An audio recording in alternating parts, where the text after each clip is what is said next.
ధనుసు రాశి మిత్రులారా, మార్చి 2026 ఎలా ఉండబోతుంది? శుభాశుభ ఫలితాలు. ఫస్ట్ మీకు ఈ నెల గ్రహస్థితులన్నీ ఎలా ఉన్నాయని చూస్తే, గురు భగవానుడు 6వ స్థానంలో, శత్రులు, రోగ నివారణ, సేవా భాగంలో కూర్చున్నాడు.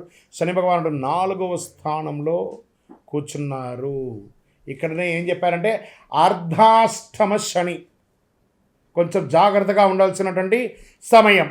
రాహు 3వ స్థానంలో, కేతు 9వ స్థానంలో, కుజుడు 7వ స్థానంలో భార్యాభర్తల మధ్య సకదలోపం చేసుకుంటున్నాడు. సూర్య భగవానుడు మరియు బుధ భగవానుడు 3, 4 స్థానంలో, శుక్రుడు 3వ స్థానంలో. ఇది సాధారణ నెల కాదు ధనుసు రాశి మిత్రులారా. మీ ధర్మాన్ని నిలబెట్టుకుంటే విజయం ఖాయం. తొందరపాటుగా చేస్తే సంబంధాలు దెబ్బతినే అవకాశాలు ఉన్నాయి, చాలా నష్టపోయే అవకాశాలు కూడా ఉన్నాయి. ధనుసు రాశి మిత్రులు మార్చి నెలలో చాలా చాలా చాలా జాగ్రత్తగా ఉండవలసినటువంటి నెల. ఏమేం చేయాలి? ఉద్యోగస్తులకి చూసేటప్పటికి పై అధికారుల దగ్గర శాంతంగా ఉండాలి. ఉద్యోగం చేసే చోట మీ ఉద్యోగం కర్తవ్యం ఏదుందో అది మాత్రం చేయండి, కానీ మీకు సంబంధం లేని విషయంలో ఎంటర్ అవ్వకండి. ప్రమోషన్స్ ఆలస్యమైనా కూడా వస్తుంది, కానీ జాగ్రత్తగా ఉండండి. ఈ నెల మీరు మీ నోటిని అదుపులో పెట్టుకోవాలి. మీకు శత్రువు ఈ నెల మీ నోరే. బాగా చెప్తున్నాను ధనుసు రాశి మిత్రులారా, ఉద్యోగం చేసే చోట అసాంఘికమైనటువంటి కార్యక్రమాలు, ప్రభుత్వ రంగంగా ఏది కూడా చేయకండి. అవకాశం ఉంటే మీ ఉద్యోగం కూడా తొలగిపోయే అవకాశాలు ఉంటాయి. మీ మీద క్రమశిక్షణ కూడా తీసుకునే అవకాశాలు ఉంటాయి. అంత జాగ్రత్త చెప్తున్నాను. ఈ నెల మీరు చాలా జాగ్రత్తగా ఉండాలి. ఏమండి, అంత ఉగాది రాబోతుంది, ఇలా ఉంటుందంటే ఇది టెంపరవరీయే, కానీ టెంపరవరీలో జాగ్రత్తగా ఉండండి. శాశ్వతంగా చాలా బాగా ఉంటారు. కోర్టు, డిపార్ట్మెంట్ యాక్షన్స్ ఇవన్నీ కూడా మీకు వచ్చే అవకాశాలు ఉన్నాయి. జాగ్రత్త. ఇంకా ప్రైవేట్ రంగాల్లో, విదేశాల్లో ఉద్యోగం చేసే వాళ్ళకి చాలా స్ట్రెస్ పొందుతున్నారు. ఆన్సెట్ దొరకకుండా చాలా ఇబ్బంది పడుతున్నారు. చిన్నపాటి ఉద్యోగం నుంచి పెద్దపాటి ఉద్యోగంలో ఉన్న వాళ్ళ వరకు ప్రతి ఒక్కళ్ళు ఇట్లా షఫ్లింగ్ అవుతున్నారు. ఇట్లా బాటిల్లో వేసి ఇలా షఫల్ అవుతున్నారు. వీళ్ళంతా కూడా కొంచెం షఫ్లింగ్ అవుతున్నారు. కొంచెం సహనంగా ఉండాలి. కుజ ప్రభావం చాలా ఎక్కువ ఉంది కాబట్టి జాగ్రత్తగా ఉండండి. ఇంకా వ్యాపారం చేసే వాళ్ళకి మొదటి 20 రోజులు చాలా ఇబ్బంది. ఉగాది తర్వాత కాస్త లాభం పెరుగుతుంది. కొత్త కాంట్రాక్ట్స్ వచ్చే అవకాశాలు ఉన్నాయి. ఈ నెల వ్యాపారం మిశ్రమమే, ఏమంత గొప్పగా ఉండదు. ఫ్యాక్టరీస్లో ఆల్ ఆఫ్ సడన్ ఒక మిషనరీ డౌన్ అవుతుంది. మీకు ప్రొడక్షన్ ఇబ్బంది వచ్చే అవకాశాలు ఉన్నాయి. ఇవన్నీ కూడా జాగ్రత్త పడాలి. కార్మికులతో జాగ్రత్త. చిన్న చిన్న యాక్సిడెంట్స్ అయ్యే అవకాశాలు ఉంటాయి, జాగ్రత్త పడండి. రియల్ ఎస్టేట్ వారికి సైలెంట్గా ఉండండి, కొంచెం శబ్దతగా ఉండండి. ఏమైనా మార్కెటింగ్ చేసుకుంటూ ఉండండి, కానీ ఈ నెల అంత ప్రోగ్రెసివ్గా ఉండకపోవచ్చు. షేర్ మార్కెట్ చాలా జాగ్రత్త, నష్టాలు పాలయ్యే అవకాశాలు ఉన్నాయి. ఎవరో చెప్పినటువంటి మెసేజెస్ చూసి దీర్ఘకాలిక నష్టాలు పొందే అవకాశాలు ఎక్కువ ఉన్నాయి కాబట్టి జాగ్రత్త పడండి. డే ట్రేడింగ్ తగ్గించుకోండి, చక్కగా లాంగ్ టైం ఇన్వెస్ట్ చేయండి. ఆర్థికంగా ఖర్చులు పెరుగుతాయి, వైద్య ఖర్చులు పెరుగుతాయి. బాగా గుర్తుపెట్టుకోవాలి. అప్పులు తీర్చే ప్రెషర్ వస్తుంది. లోన్స్ కానీ ఈఎంఐస్ కానీ చాలా ప్రెషర్ వస్తుంది.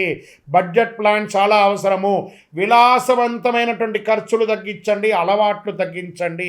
కుటుంబంలో భార్యాభర్తల మధ్య గొడవలు వచ్చే అవకాశాలు ఉన్నాయి. మార్చి మధ్యలో అపార్థాలు పెరిగే అవకాశాలు ఉన్నాయి, దూరంగా వెళ్ళే అవకాశాలు ఉన్నాయి. ఏం చెప్పాలి ఈ నెల నేను ధనుసు రాశి మిత్రులకి? జాగ్రత్త అండి, అన్ని రకాలుగా జాగ్రత్తగా ఉండవలసినటువంటి ఒక సమయం. కుటుంబంలో తల్లి ఆరోగ్యం జాగ్రత్త.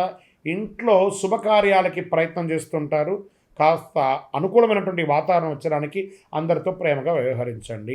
వ్యవసాయదారులకి బాగా మంచి వర్షం మోస్తరు ఉంటుంది. రానున్న రోజుల్లో పంట ధర మంచిగా ఉంటుంది. పశుపక్షాదులు జాగ్రత్త. వ్యవసాయదారులకు ఇబ్బంది లేదండి, వాళ్ళు కష్టపడి దాన్ని మీరు ముందుకు తీసుకొచ్చేస్తారు. పడ్డ కోర్టు వ్యవహారంలో విజయ సూచన తక్కువ ఉంది. మార్చి 22 తర్వాత అనుకూలమైనటువంటి తీర్పులు ఉన్నాయి. రాజీ మంచిది. విద్యార్థులు పోటీ పరీక్షల్లో విజయం సాధిస్తారు, కానీ చాలా కష్టం మీద చదువుతారు. విదేశీ విద్య యోగం ఉంటుంది. ఐటీ, బ్యాంక్ రంగాల్లో బాగా స్ట్రెస్ ఉంటుంది. ఇంకా మీడియా రంగం వాళ్ళకైతే ఇంకా చెప్పాల్సిన అవసరం లేదు, అంత స్ట్రెస్ ఉంటుంది. రోజు 15 నిమిషాలు ధ్యానం చేయండి.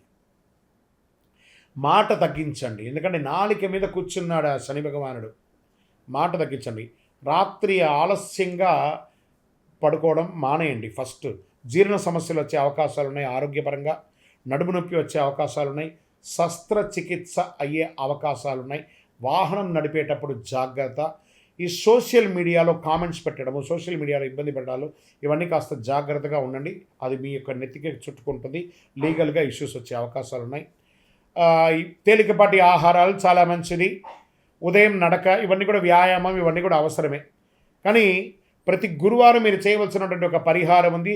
ఓం శ్రీ గురుభ్యో నమః లేదా శ్రీ గురవే నమః అని 108 సార్లు జపం చేయండి. విష్ణు దత్తాత్రేయ స్వామి వారి దర్శనం చేయండి. గానుగాపురం వెళ్ళి దత్తాత్రేయ స్వామి వారిని ప్రార్థన చేయండి. శని భగవానుని ప్రార్థన చేసుకోండి. దేహి మే బుద్ధి వైశిట్యం, దేహి మే నిత్య యవ్వనం, దేహి మే ప్రమాణం శనీశ్వర అని ప్రార్థన చేయండి. విద్యార్థులకి పుస్తక దానం ఇవ్వండి. నవగ్రహాలకి 19 ప్రదక్షిణాలు చేయండి. మీ వయస్సు ఎంత ఉందో అన్ని ఒత్తులతో, నువ్వుల నూనెతో మీ ఇష్టదైవం కులదైవ దేవాలయంలో దీపాలు వెలిగించండి. మీకు ఈ నెల అదృష్ట సంఖ్య 3 మరియు 7, అదృష్ట రోజు గురువారం, అదృష్ట రంగు పసుపు, అదృష్ట దిక్కు ఈశాన్యం. వాస్తవానికి ఈ నెల మీరు చాలా చాలా చాలా చాలా జాగ్రత్తగా ఉండాలి. ధర్మాన్ని కాపాడితే అది మీ దైవంలాగా మీ వెంటనే ఉంటుంది. మీరు కోపంతో నడిస్తే సంబంధాలు దెబ్బతింటాయి, సఖ్యత లోపమవుతుంది, బంధుమిత్రులు, అన్నదమ్ములు, అక్కచెల్లెలు, భార్య, భర్త వ్యవహారం అన్ని రకాలుగా కూడా డ్యామేజ్ అయ్యే అవకాశాలు ఉన్నాయి మీరు కంట్రోల్ తప్పితే. ఇది కొంచెం జాగ్రత్త పడాలి. ఈ నెల మీకు ఆధ్యాత్మిక బలం కావాలి, దైవ ప్రార్థన ఎక్కువ చేయాలి. ఏదైనా దీక్ష లాంటిదో లేదా దైవానుగ్రహంతో ఇలా చేయండి, చాలా బాగా ఉంటారు మీరు.